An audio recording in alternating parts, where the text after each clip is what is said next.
Hello guys, this is Ashish Mishra के with my channel yours body code library. So guys, इस video में हम carbohydrate metabolism के बारे में पढ़ेंगे और उसमें हम ग्लाइकोलाइसिस के बारे में पढ़ेंगे।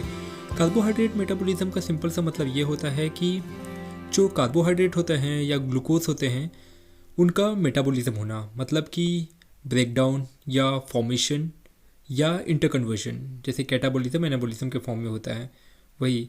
और ग्लाइकोलाइसिस का सिंपल सा मतलब ये होता है कि अगर इसको हम ब्रेक डाउन करेंगे, जैसे कि ग्लाइको मतलब होता है एक शुगर, ग्लाइकोजन या ग्लूकोज, और लाइसिस मतलब ब्रेक डाउन। तो ग्लूकोज का सिंपल सा होता है ब्रेक डाउन, और वो कैसे होता है उसके बारे में हम पढ़ेंगे। So let's begin guys.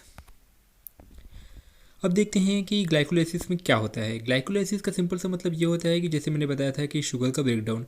अब ये जो ब्रेकडाउन होता है ये होता है एक तरीके से सीक्वेंस वे में, सीक्वेंस ऑफ रिएक्शन है, ये एक पर्टिकुलर सीक्वेंस में होता है। और इसमें जो ग्लूकोज होता है जो 6 कार्बन का बना होता है वो 2 मॉलिक्यूल में ब्रेक हो जाता है पायरुविक एसिड में, और वो पायरुविक एसिड 3 कार्बन का बना होता है।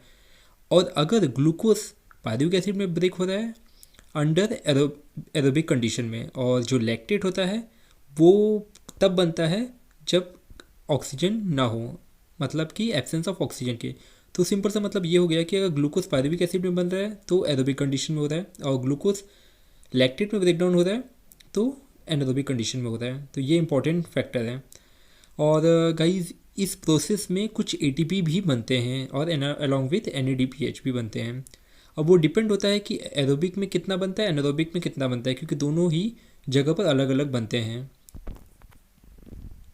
अब आते हैं कि इसका जो पाथवे होता है, इसको दूसरा नाम है EMP पाथवे भी बोलते हैं, जो साइंटिस्ट के नाम पर बनाया गया है। एम्डन मेयरहोफ एंड पर्नस पाथवे के बेसिस पर बनाया गया है। और इस प्रोसेस में जैसे मैंने बताया था कि अगर ग्लूकोज से पायरुवेट बन रहा है तो ATP और NADPH दोनों बनता है। और अगर ग्लूकोज टू लैक्टेट में कन्वर्ट होता है एनारोबिक कंडीशन में, तो उस कंडीशन में मेनली सिर्फ ATP ही बनता है। तो ये इंपॉर्टेंट पॉइंट है।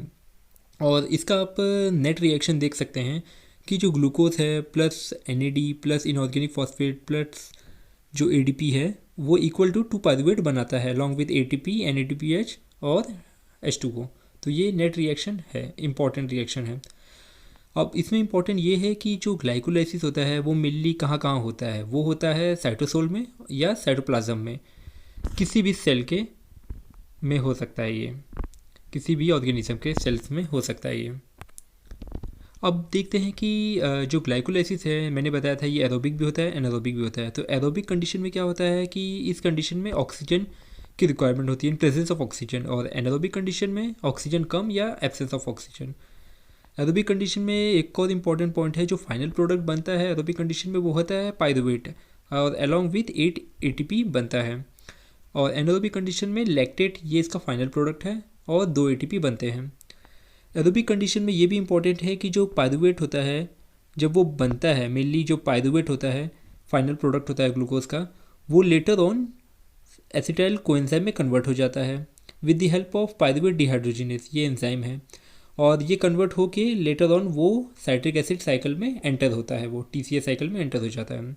वहीं एनारोबिक कंडीशन में जो पायरुवेट होता है वो एक तरीके से लैक्टेट में कन्वर्ट होता है along in presence of lactate dehydrogenase. और लेटर ऑन, क्योंकि जैसे मैंने बताया था कि अगर ऑक्सीजन मिलेगा तो वो वापस पायरुवेट में कन्वर्ट हो जाएगा। तो सिंपल सा मतलब ये है कि एनारोबिक कंडीशन में पायरुवेट लैक्टेट में कन्वर्ट हो जाता है, और अगर जैसे ही ऑक्सीजन मिलेगा तो वो लैक्टेट वापस पायरुवेट में कन्वर्ट हो जाता है।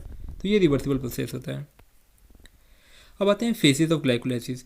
जैसे मैंने बताया था कि ये एक सीक्वेंस ऑफ रिएक्शन है, तो इसके अंदर कुछ सीक्वेंस होते हैं। जैसे 10 स्टेप में ये रिएक्शन कंप्लीट होता है, और मेनली 2 फेज चाहिए इसके लिए।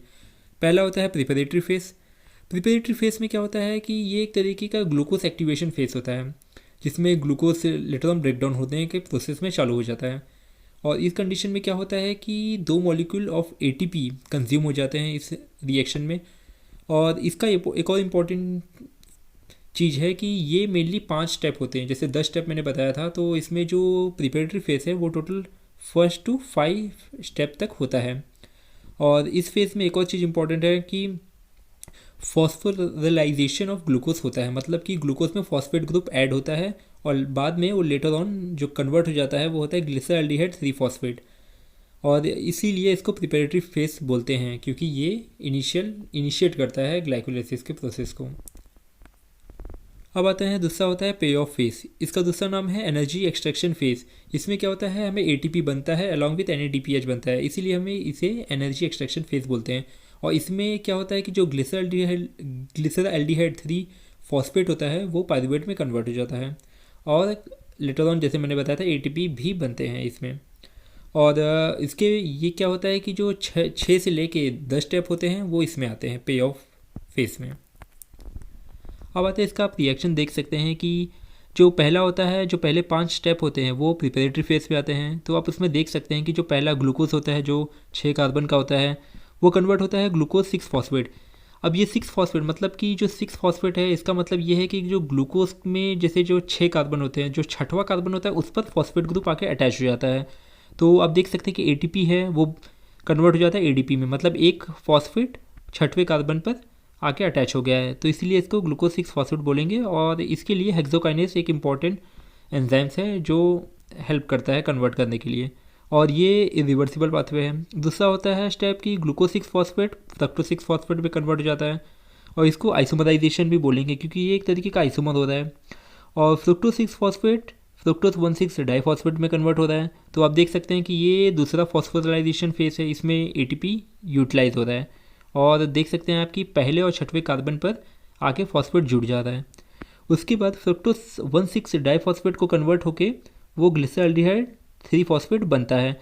अब इसमें आप देख सकते हैं कि जो 6 कार्बन है वो ब्रेक हो जाता है 3 कार्बन में जो ग्लिसरल्डिहाइड 3 फॉस्फेट है, और अलॉन्ग विथ वो जाके कन्वर्ट हो जाता है मेनली आइसोमराइजेशन के फॉर्म में ढप बोल सकते हैं DHAP, इसमें di hydroxy acetone phosphate, simple सा, ये भी 3 कार्बन का है। तो आप देख सकते हैं कि जो 6 कार्बन पहले था वो 3 कार्बन में कन्वर्ट हो चुका है, मतलब ओवरऑल आप देख सकते हैं इसके 2-2 मॉलिक्यूल्स हमें मिल जाएंगे। तो ये पूरा मिला के प्रिपरेटरी फेज था, और इस फेज में हमने देखा है कि 2 ATP यूटिलाइज होते हैं। अब आते हैं कि जो पे ऑफ फेज है या एक्सट्रैक्शन फेज है, एनर्जी एक्सट्रैक्शन फेज, इसमें हमें कुछ ATP NADPH मिलते हैं। तो इसमें क्या होता है छठवें फेज में कि छठवें स्टेप में कि ग्लिसरल्डिहाइड 3 फॉस्फेट है वो कन्वर्ट होता है 1,3 बाई फॉस्फोग्लिसरेट। आप ये इंपॉर्टेंट चीज़ हो गई, इसमें ऑक्सीडेशन होता है, तो इसमें हमें NAD कन्वर्ट हो जाता है NADH में, तो ये हमें चीज़ें मिलती है। और ये जो छठवें स्टेप से 2-2 मॉलिक्यूल हम इसको इंक्लूड करेंगे। फिर लेटर ऑन आप देख सकते हैं कि जो 7वें स्टेप में जैसे मैंने बताया था कि 1,3 बाई फॉस्फोग्लिसरेट है वो कन्वर्ट हो रहा है 3 फॉस्फोग्लिसरेट में। अब ये 7वां स्टेप का मतलब होता है सबस्ट्रेट लेवल फॉस्फोराइलेशन, इसका मतलब ये होता है कि हमें ATP मिल रहा है। और लेटर ऑन उसके बाद 8वां स्टेप आप देख सकते हैं 3 फॉस्फोग्लिसरेट टू 2 फॉस्फोग्लिसरेट, इसमें आप देख सकते हैं सिंपल सा ये आइसोमराइजेशन फेज होता है, ये आइसोमर ही बन रहे हैं एक तरीके से। 9वां स्टेप होता है 2 फॉस्फोग्लिसरेट से फॉस्फोइनोल पाइरुवेट बना रहा है। अब इस फेज में आप देख सकते हैं जो 9वां फेज है ये मेनली डिहाइड्रेशन फेज है, इसमें वाटर मॉलिक्यूल लॉस हो रहे हैं। अब आप लास्ट स्टेप देख सकते हैं जो फॉस्फोइनोल पाइरुवेट है वो कन्वर्ट हुआ है पाइरुवेट में, अब pyruvate in presence of oxygen में, तो इसमें भी एक तरीके का सबस्ट्रेट लेवल फॉस्फोराइलेशन हुआ है प्रोसेस। अब इसमें भी ATP बना हुआ है। तो आप देख सकते हैं कि जो 6वें से 10वें स्टेप तक है उसमें मेनली जो 6वां स्टेप है उसमें NADPH बना है, जो 7वां और 10वां स्टेप है उसमें ATP बना है। और लेटर ऑन जब पाइरुवेट तक बन रहा है ये पूरा एरोबिक कंडीशन हो रही है, और जब जैसे मैंने बताया था पाइरुवेट लैक्टेट में कन्वर्ट होता है, ये मेनली लैक्टेट डिहाइड्रोजनेस के प्रेजेंस में होता है, और मेनली ये एनारोबिक कंडीशन में होता है जिसमें ऑक्सीजन के एब्सेंस में होता है।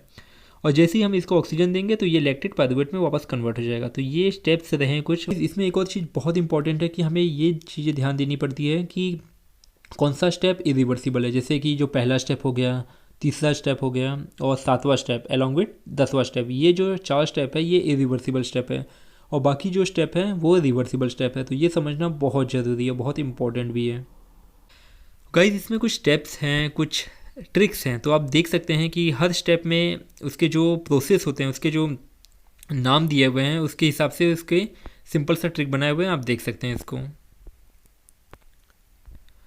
अब आते हैं एनर्जेटिक्स। इसके जो एरोबिक कंडीशन में, एरोबिक ग्लाइकोलाइसिस में क्या क्या हमें एनर्जीज मिली है उसके हिसाब से इन्होंने कैलकुलेट किया कितनी ATP बनती है। तो जैसे मैंने बताया था पहले ही कि एरोबिक ग्लाइकोलाइसिस में 8 ATP बनता है। तो जो पहला स्टेप है उसमें हेक्सोकाइनेस वाला एंजाइम रोल प्ले करता है। तो उसमें क्या होता है कि पहले स्टेप में 1 ATP यूटिलाइज हो जाता है, दूसरे स्टेप में भी 1 ATP यूटिलाइज हो जाता है, मेनली तीसरे स्टेप में। आप देख सकते हैं जो तीसरे स्टेप में फॉस्फोफ्रक्टोकाइनेस में एक एटीपी यूटिलाइज हो जाता है। अब आते हैं छठवें, सातवें और 10वें स्टेप में। जो छठवां स्टेप है उसके अंदर NADPH बन रहा है। अब एक ही बन रहा है, बट इसमें क्या होता है कि 2 मॉलिक्यूल हमने इंक्लूड किया है, क्योंकि जो पहला है जो ग्लूकोज होता है वो 6 कार्बन का होता है, और जब ये ब्रेक डाउन होता है 5वें स्टेप में तो ये 3 कार्बन का हो जाता है, मतलब 2 मॉलिक्यूल हो जाते हैं इसके। तो इसके हिसाब से हमने इसको 2 मॉलिक्यूल में कन्वर्ट किया, इसीलिए हमने इसको 1 NADPH को 2 से मल्टीप्लाई किया है। फिर 7वें स्टेप में आता है फॉस्फोग्लिसरेट काइनेस। अब इसमें भी एक ATP हमें मिलता है और इसको हमने 2 से मल्टीप्लाई किया है क्योंकि 2 मॉलिक्यूल है।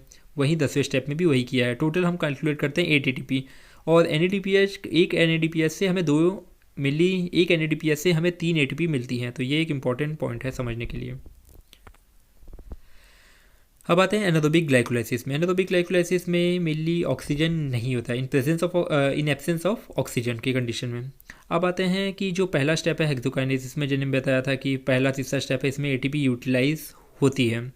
तो एक एक ATP मतलब 2 ATP लॉस हो चुके हैं। 7वें और 10वें स्टेप में आप देख सकते हैं कि 2 मॉलिक्यूल ऑफ ATP बने हुए हैं। टोटल देखा जाए तो 4 ATP बने हुए हैं और 2 यूटिलाइज हुए हैं। तो हमने 4 - 2 करके 2 ATP हमें मिले हुए हैं एनारोबिक कंडीशन में। तो आप देख सकते हैं, और एनारोबिक कंडीशन में कभी भी ऑक्सीडेटिव फॉस्फोराइलेशन नहीं होता, मेनली की NADPH नहीं बनता। अब आते हैं कुछ इसके इंपॉर्टेंस ग्लाइकोलाइसिस के।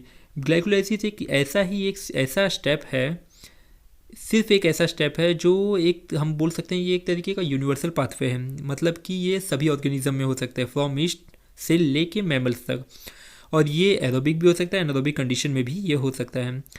एरोबिक कंडीशन में क्या होता है कि ऑक्सीजन लेटर ऑन वो ऑक्सीडाइज होकर CO2 बना लेता है, और इन एब्सेंस ऑफ ऑक्सीजन में पायरुवेट फर्मेंट होकर लैक्टेट या इथेनॉल पे बना लेता है। तीसरा होता है कि ये एक ओनली सोर्स ऑफ एनर्जी है, मेनली किसके लिए, एरिथ्रोसाइट के लिए, क्योंकि एरिथ्रोसाइट में माइटोकॉन्ड्रिया नहीं होती है, तो उसके लिए जो एनर्जी प्रोडक्शन का काम करता है वो यही करता है ग्लाइकोलाइसिस। जो चौथा होता है उसमें क्या होता है कि जो ATP का जो मेन सोर्स होते हैं तो वो मेनली किस किस में जगह में होते हैं, वो होते हैं RBC, retina, testis, skin, medulla of kidney. इस सब में ग्लाइकोलाइसिस से ही हमें ATP मिलता है। जो पांचवा स्टेप है इसमें ये बताता है कि अगर स्ट्रेनस एक्सरसाइज, मतलब कि ज़्यादा एक्सरसाइज या ज़्यादा एफर्ट डालेंगे उस पर्टिकुलर ऑर्गन पर तो ऑक्सीजन नहीं मिल पाता, तो उस कंडीशन में एनारोबिक ग्लाइकोलाइसिस होता है और उसके हिसाब से उसको एनर्जी मिलती है। छठवें स्टेप में ये बताया गया है कि ये एक ऐसा स्टेप है, इसको प्रीलिमिनरी स्टेप भी बोल सकते हैं, बिफोर कंप्लीट ऑक्सीडेशन से। तो ये ऐसा इंपॉर्टेंट स्टेप है। सातवां होता है कि ये हमें कार्बन स्केलेटन प्रोवाइड करता है for the synthesis of non essential amino acid, तो ये इंपॉर्टेंट चीज़ है। आठवां स्टेप होता है कि जो DHAP और ग्लिसरल्डिहाइड 3-फॉस्फेट बना हुआ है, ये इंपॉर्टेंट स्टेप्स हैं या इंपॉर्टेंट सबस्ट्रेट हैं फॉर लिपोजेनेसिस के लिए, मेनली जो फैट बनाने के लिए। और जो लास्ट इंपॉर्टेंट जो सिग्निफिकेंस है जो हम पढ़ने वाले हैं, इसका रिएक्शन एक तरीके का, अगर हम ग्लाइकोलाइसिस पाथवे को रिवर्स करें तो मेनली हमें मिलेगा ग्लूकोनियोजेनेसिस। ग्लूकोनियोजेनेसिस का मतलब होता है कि ग्लूकोज का बनना अदर देन कार्बोहाइड्रेट। तो अगर हम ग्लाइकोलाइसिस को उल्टा करें तो हमें ग्लूकोज मिलेगा और उसी से ग्लूकोनियोजेनेसिस प्रोसेस चालू होता है। तो ये रहे हमें ग्लाइकोलाइसिस के सिंपल सा मतलब कि क्या है, कैसा है ग्लाइकोलाइसिस, के स्टेप्स कैसे है, कितने स्टेप से कितना एनर्जी बनता है, कौन से स्टेप में कौन सा लेवल का सबस्ट्रेट फॉस्फोराइलेशन होता है, कौन से एंजाइम्स होते हैं, तो उसके बारे में ये सब चीज़ें दी हुई हैं। So thank you so much guys for your attention, and if you get any benefit from this, so please hit the like button and subscribe my channel. Thank you so much guys.